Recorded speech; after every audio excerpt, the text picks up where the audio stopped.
On this episode of A State of Control, we focus on the integrated life, how IoT impacts the things that we do, and what may be considered the convergence of residential and commercial systems.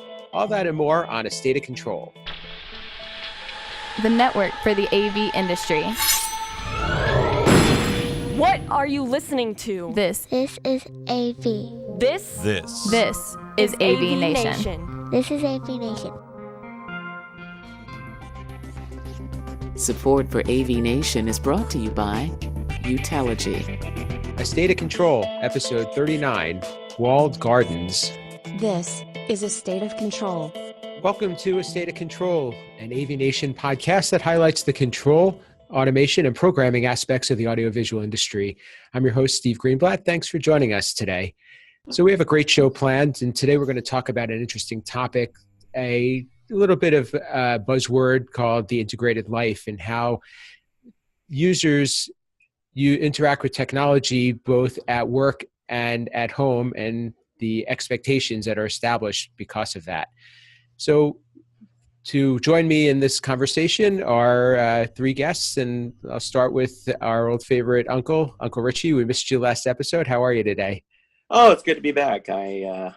Obviously a fun trip in sunny San Diego for Cedia and back, and mellow West Coast greetings again from everybody's favorite Uncle Richie.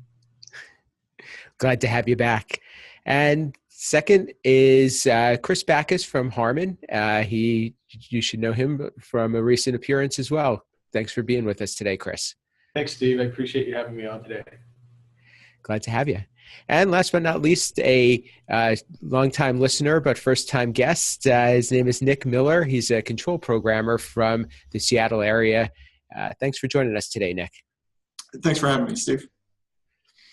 So the general idea that residential and commercial technology are becoming more merged is something that I want to explore today. You know, there are people that go to the Cedia show that are in the commercial market, and residential people go to the Infocom show these days because they're looking to see how the users need to interact and the commonalities between the equipment and what are the trends, because there's if I can kind of borrow the term convergence, these two markets are converging a little bit.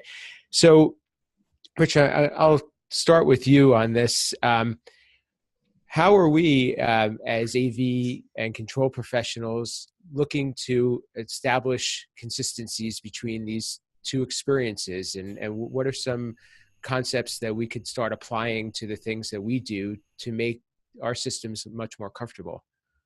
Well, I think for the most part, I think that the control system programmers were already ahead of that curve, in the sense that there's been instances where, you know, residential guys will find themselves in corporate situations because they're working for the CEO of the company. The commercial guys will find themselves in residential applications because they just finished the boardroom or the knock for the CEO of the company, and they wind their way in the home.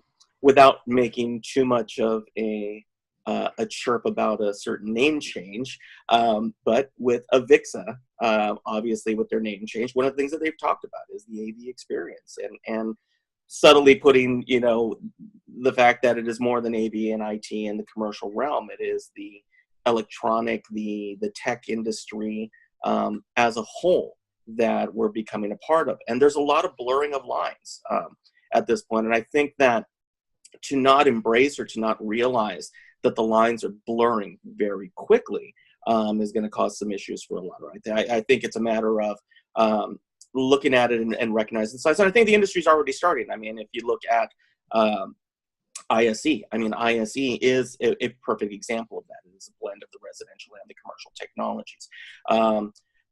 Infocom by Avixa, I believe, is going to, for the first time, be looking at putting together a residential pavilion.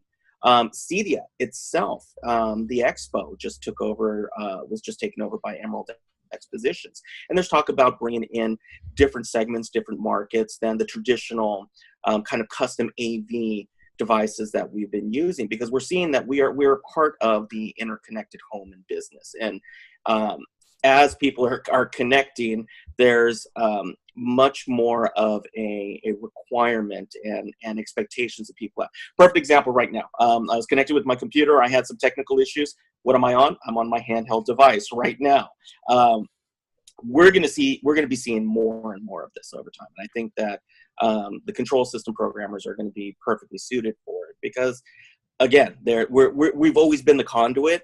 I think now it gives us the opportunity to jump to the front of the line and say, hey, this is what we do. This is what we've been doing for the past 25, almost 30 years. This is where we can definitely add value to the process.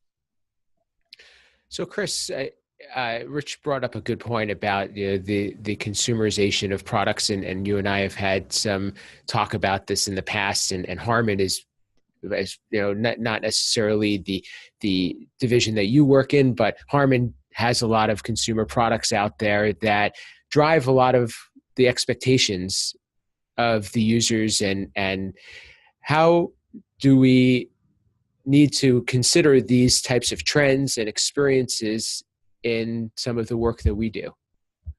It's a great question. I think when we look at some of those user behaviors that have already crept into our pro AV space, I look first to touch devices. I think the pro AV space was kind of first to market with any type of touch interface. And then once mass market caught up with that, all of a sudden the rules in which our user interfaces on the pro AV side were evaluated by users kind of changed, right? So we now have users that are expecting to be able to swipe and gesture on touch surfaces. When they were just kind of an overlay, that technology wasn't able to do those types of behaviors that users were starting to expect. I couldn't pinch and zoom and things. And so now you see edge-to-edge glass in most modern control system touch interfaces, right? So the Pro AV led with it, and then the consumer market caught up, and then they kind of surpassed us in terms of feature set that was capable from that device. And so the Pro market then responded with glass that would work in a Pro environment that did similar things to that behavior. But it's because the customer had a new expectation that they saw from a consumer device and said, well, why am I paying more for a device that doesn't do as much as maybe my iPhone or my Samsung Galaxy? And so I think that we're in a unique situation right now where some of those devices are creating paradigms that now we as AV control system manufacturers and programmers have to respond to and be able to equal or match that type of feature set because that's what my customer is expecting. A good example would be in terms of behaviors from your phone are always good examples. Most people have phones, but I look and if I want to maybe change a password, I can just hit a little icon and enter the new password there. I don't have to call Apple and say, recompile and put in my password, right? And so in some cases, we always thought, well, why would the user ever need to change that? Well, the fact is they can change it, so they might need to change it. And we should probably build in a mechanism for them to do that as opposed to just hard coding some things. So that's a good example possibly of one of those feature behaviors that my phone does it, but why do I have to call you back to do it here on the control system side? So, Nick, kind of following up on this, both what Chris is saying in terms of the features and the expectations and what Rich is saying about the fact that control programmers are kind of well positioned as to need to take the lead here and be someone who is accustomed to dealing with these situations. How do we need to change our approach to the projects that we work on to be able to consider the fact that the maybe the rules of the games have changed a bit, and what we were doing in the past is going to be looked at as almost antiquated. Well, one of the things that you're seeing a lot now, and mostly from the manufacturer side, is going more towards away from proprietary compilers and languages and things like that, more towards standard languages that are more universal across the programming industry in general. So C# in the case of Crestron, Java, and Duet in the case of AMX, and so on. And there's further examples of that.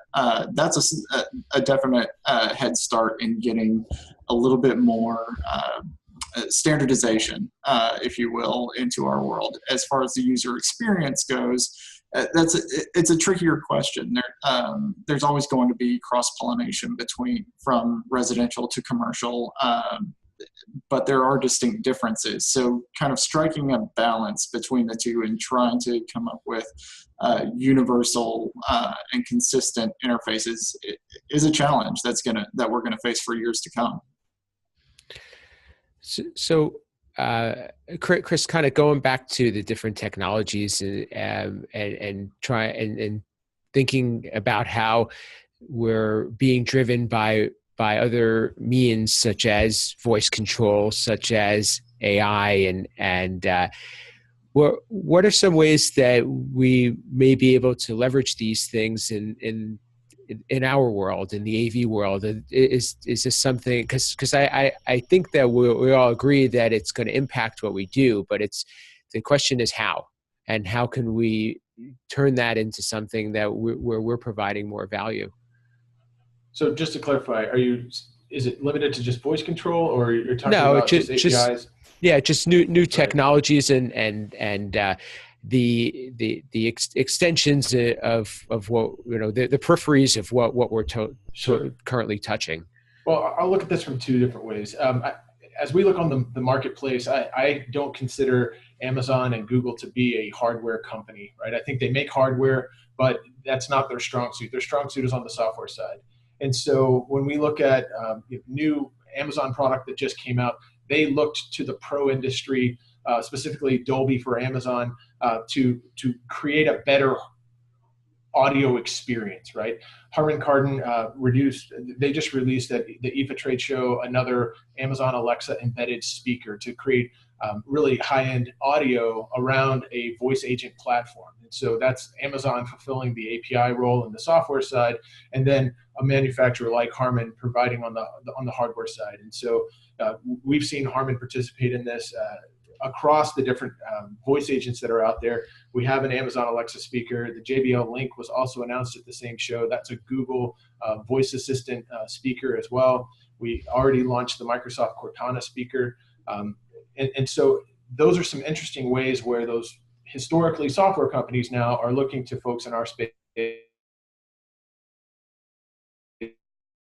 to make hardware for them, because that's what we're, that being the hardware side, I look at it and see how voice control is working its way a little bit into the enterprise side. We at Harman really kind of believe in this whole connected lifestyle. What you do at home is going to translate to work and then where you play. And so when we look at areas for voice control and integration on the pro side, outside of the residential market, we're looking at mostly at hospitality, which is kind of a corporate kind of residential, right? So I have transient visitors. They need to come in and be able to, with no training, be able to address the technology in the space. And on the enterprise side, we need to be able to manage that device from a security standpoint, from an update standpoint, all considerations that are not shared by the more residential applications. And so that's some of the key differences that makes it a little bit slower to adopt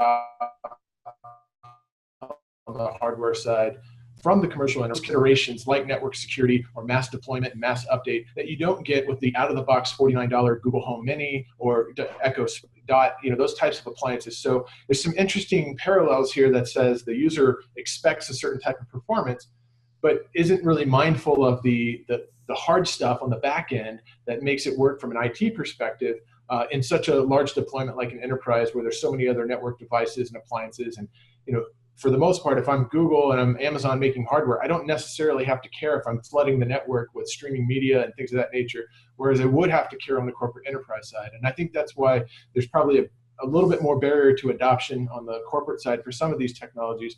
But that doesn't apply to every corporate situation. If I'm a smaller business or I'm just going to VLAN it off to its own little domain, I can probably take on some of these more consumer side items. But the key differentiator that I think we'll see on our space from a pro side are those types of subtle network settings that allow us to go in and really secure the device so we don't have guests joining the network and playing with the devices or joining rooms next to them. That's some really hard things that aren't necessarily thought out in the out-of-the-box experience for some of these more consumer-facing products. I'm going to bring up a point with that, though. And I'm going to go back 7 years to 2010 when the iPad was released. And across the board in our industry, both enterprise and commercial, residential, they embraced it. But commercially, the siren call for the longest time was, they will never allow a handheld device in a corporate setting. This is, the dedicated touch panel, the dedicated control system, and years. And I remember when we would talk about this on the shows, I was banging my foot saying, watch out for mobile, because that's what's going to drive it. And what we're seeing now, I think, is a second phase of it. It's kind of interesting. And right when you were talking, Chuck, it made me think back to about 25 years ago when we first kind of came about as a controlled industry. We were having to deal with operating, and you use the term the overlay control, as an overlay to the independent systems that were there.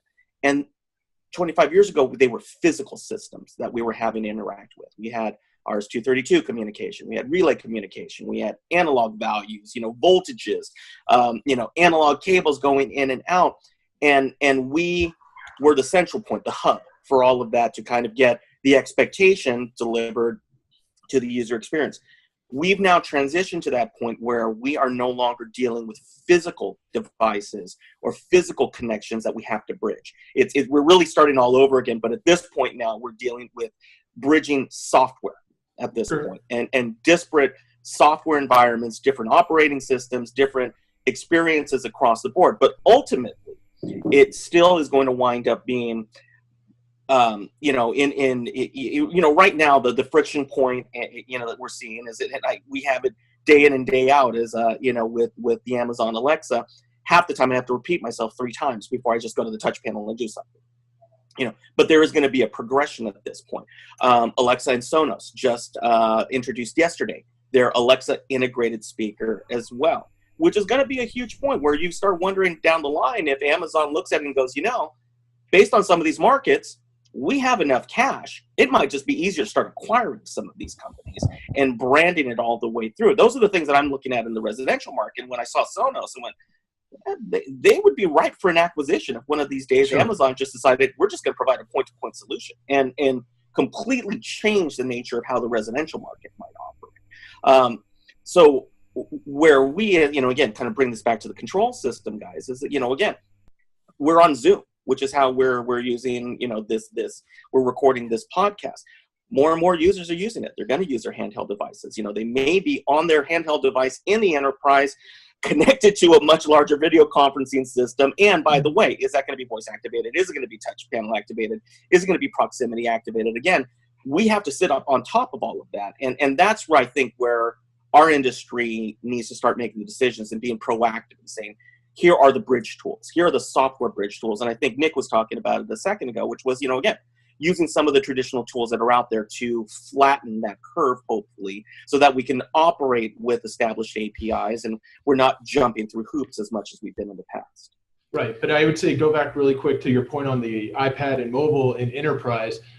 Initially, when we were having those conversations, those devices were not at a level of network security that people would let them on their network. And so what changed was the economics behind, do I want the corporate account that's going to issue iPhones to their people, or the government saying, yes, this can be okay for government employees, who then caused the manufacturer to add in the ability to load certificates and other security measures that caught up to the requirement of that new customer, this other untapped market. And so that allowed iPad and allowed other mobile devices onto the network. But they didn't initially launch with those capabilities. And I think that's where we are today with some of these voice appliances, is where you're right, the demand for their primary target audience right now says, I don't care about that feature. And so, my occupancy sensor just went off there. Didn't like that I was not moving wildly enough, I guess. But anyway, what I'm saying is that the voice devices today, to reach the mass market that they're going for, do not yet require the level of security implementation that our enterprise customer does or government customer does. But that's just a matter of time, in my opinion, until that firmware catches up to where they care about it. And so it's coming, and I think you're right. We definitely saw this happen in other trends. But think about also with bring your own device, and where did that come from in terms of Apple AirPlay, right? In terms of everyone saying, I've got a $99 device that lets me set it on my network. Again, not necessarily the secured environment that most enterprise would want.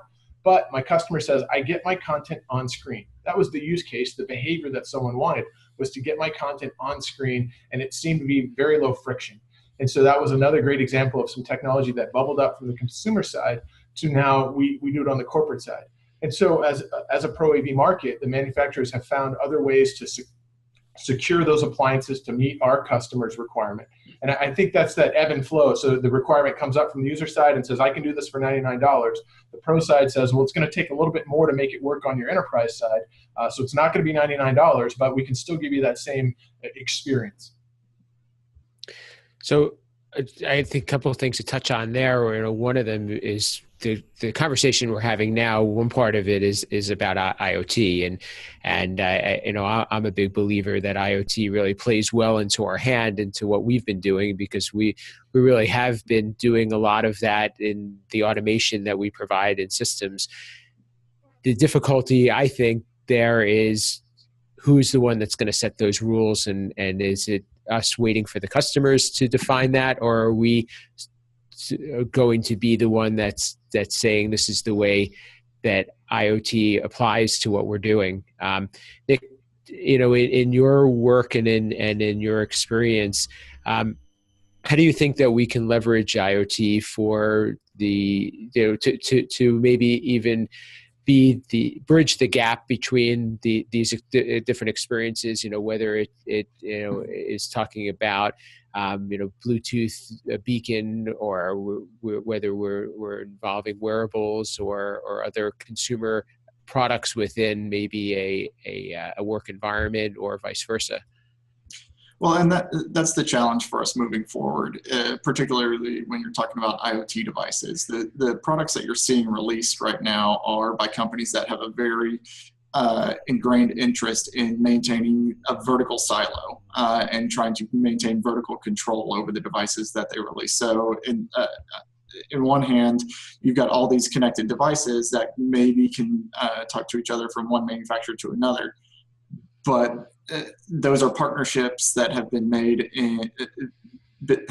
behind closed doors. I think moving forward, what would help us on the control system side of things is try to push forward and advocate for open APIs and things. At least open up the doors to the walled gardens, if you will, so that we as the control system programmers can help bridge that gap with code, so that consumers and commercial interests aren't getting dedicated to one manufacturer's specific vertical. To that point, at the Sonos conference yesterday, I thought Rich brought that up. It was fantastic that they announced they want to be completely open by 2018. So that's exciting, because they had been one of those historic walled gardens to where folks in our industry were actually turning away from them because they weren't open and they couldn't integrate well with control systems. And so it's exciting now that there is a Works with Sonos program that allows that to work. Crestron's a part of that. Lutron's a part of that. And so that's very exciting to see members of our industry taking part in this very popular consumer product that now wants to be more open, to Nick's point. Yeah, and that's the hard thing for us. Relatively speaking, as an industry, control systems and control system programmers are a relatively small voice. What we need is for the consumers themselves to start giving feedback to the manufacturers to say, hey, we need these things to work together. We need open standards, or at least some documented openness to your product. Yeah, now to that point, and I think that these are great, and they definitely tie into conversations that we've had in the past. Is there such a thing anymore about a consumer grade product versus a commercial grade product when it comes to control, or has that differentiation gone away? Nick, or Chris, either one. Rich, go for it. I would say I think that right now, HomeKit is a perfect example.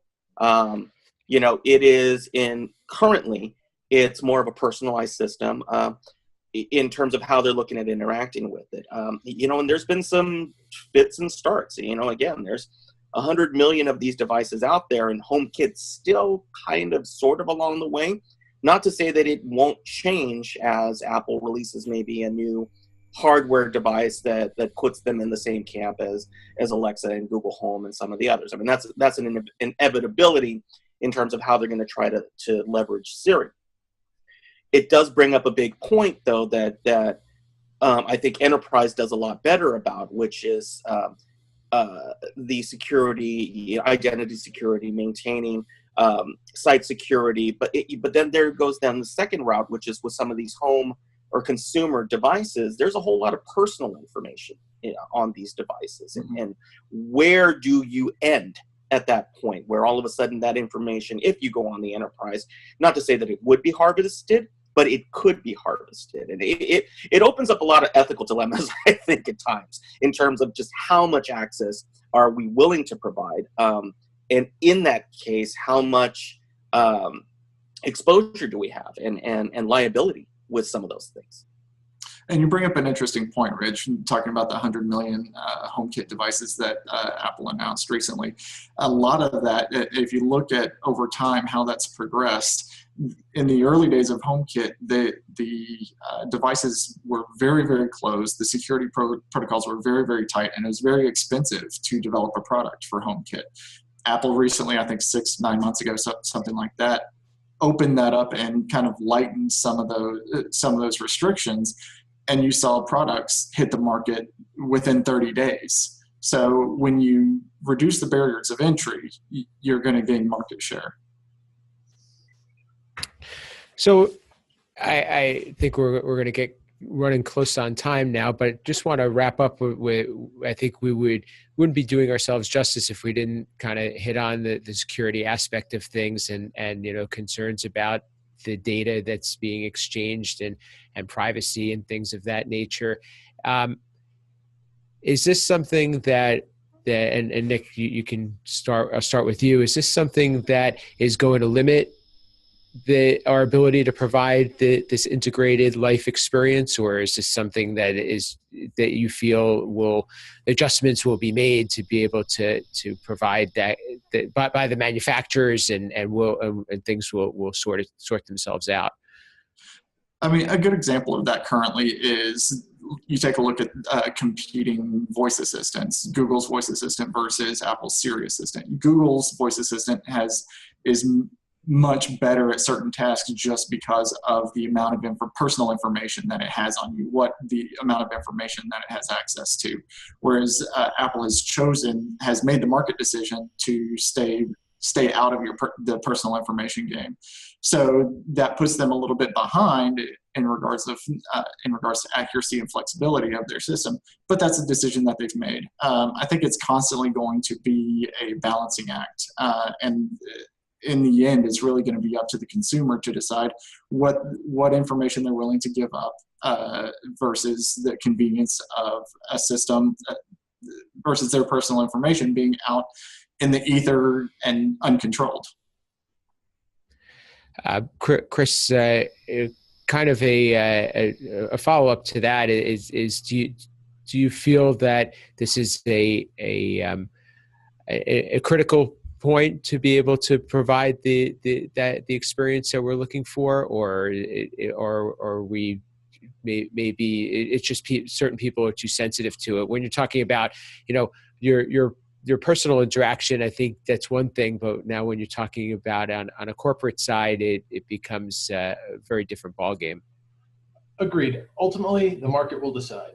I know when I want to install a piece of software, I know what it does, I know what it's going to do for me. When that license agreement comes up and privacy statement and everything else, I know I don't read it. I just click accept. And I think most people do as well. We have to let them know that there is some degree of privacy that they're giving up. And if they accept, great. As a manufacturer, that's going to be important that you be able to put that out there as far as being transparent about what is potentially compromised in this type of scenario. I think ultimately, if the product meets the user's need, whatever that specific outcome is, that customer will make the decision whether they want to share their private information or not. But not everything requires that kind of information share. However, when you pair with something, maybe it's a Bluetooth device. We have a new speaker that's out that has Bluetooth connectivity. And one of the interesting scenarios that we actually had to build into the product was when you disconnect, it doesn't auto rejoin. It forgets you and you leave and it won't reconnect when you're walking down the hall talking to your spouse and then you show up in a conference room. That would be bad, right? And likewise, do we tap into that phone book information or whatever that Nick referenced, that we have so much access to that kind of information just via these same common points of connection. whether it be an API or be a form of communication like Bluetooth and things of that nature. So I think that ultimately, like I said, market will decide if they want to accept that whatever that they're giving to the device in terms of their privacy and that type of personal information. But I think history shows that more people are willing to just give that information freely to achieve a specific convenience or outcome that they're hoping to get from the device. Rich, I'm going to wrap up with you. How important is what we're talking about today to our future and what we do as control professionals and in the AV space? Well, I think it's going to determine one of two ways that your company is going to continue to exist. You're either going to be a company who services old systems as they die out, and you kind of stick around and you're the equivalent of the TV repairman, and you just hope that technology doesn't pass you by too much.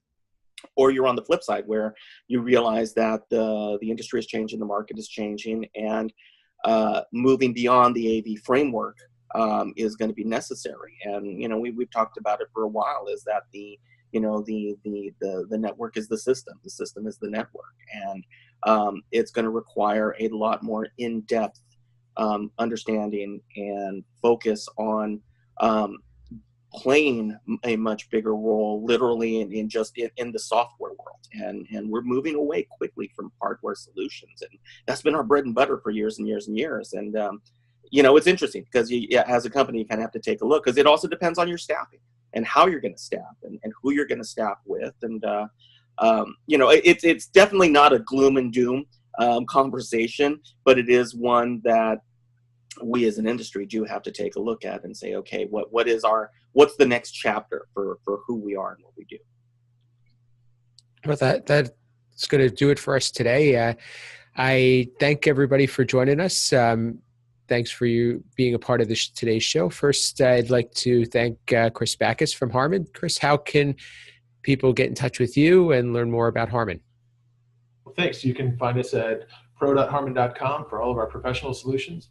You can find me on Twitter at AVControlGuy or just on LinkedIn. Thanks again for having me. Thank you. Thanks for your contribution today. It was great. Next is Nick Miller. Nick, how can people get in touch with you? You can find me on Twitter at Nick Mill. That's probably the best way to get in touch with me and see what I'm up to. Great. Thanks for joining us today. Thank you. And last but not least, for those who don't know how to get in touch with you, Uncle Richie, enlighten everyone. Well, obviously, Twitter is a great way at our Fregosa. Fregosadesign.com is another. Also, please check us out here on AVNation.tv. We just got the last of our videos up from Cedia. So you can go to our YouTube channel, or you can go to the webpage and take a look at all the interviews that we had recorded with a lot of vendors from the show. And so, again, if you want to find out the control side of things or the AV side of things, obviously, we hope that you stick around and watch us here. Very cool. And I know that Resi Week was lit up with some great information as well. So those of you who want to tune into that, I'd recommend that as well. A couple of great stories over the past couple episodes. My name's Steve Greenblatt. I've been your host. If you want to reach me, you can reach me simply at Steve Greenblatt on most social media platforms, or my company, Control Concepts. Website is controlconcepts.net. I also do a little bit of writing for various publications in the industry. Check that out. Let me know what you think. More importantly, go visit the AVNation website. As Rich said, tons of content on there. We're in the month of October, so there'll be a lot of posting for AV month, and there'll be a lot of great new content coming up. While you're there, visit the underwriters. Those are the people that help support the show and support the network. And also, if you can, let us know what you think of the show. Leave us a review, leave us a comment on the site, and if you can, leave a comment on iTunes. We'd love to hear what you have to say and give others a chance to hear us and get exposed to the show. So that's about all we have for today for State of Control.